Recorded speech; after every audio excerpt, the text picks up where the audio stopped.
भारतीय जनता पक्षाला जर कुठं सेटबॅक बसला तर तो सिल्लोड भागामध्ये बसू शकतो. आत्ताचं वातावरण तसं सांगताय.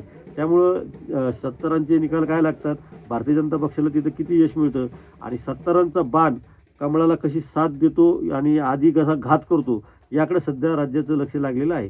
कारण आधी कमळाचा घात करून नंतर त्यांना साथ देण्याशिवाय 70कडे काही पर्याय उरणार नाही आणि मग त्याला वेगळ्या पद्धतीनं जस्टिफाय केलं जाईल. दुसरीकडे मात्र रशीद मामूनवर, नवाब मलिकांवर भारतीय जनता पक्षाची टीका सुरूच राहणार आहे.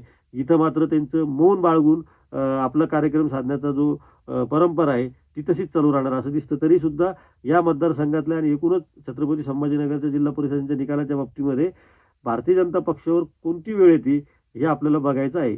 कमळावर बाण सोडल्यानंतर कमळाच्या पाकळ्या उडून जातात की कमळ पुन्हा हा बाणाचा नियम चुकून सिल्लोड तालुक्यामध्ये फुलून येईल याकडे आपल्याला लक्ष ठेवायचं आहे. त्यामुळे आपण पाहत राहा न्यूज यात्रा हे आहे आपलं चॅनल.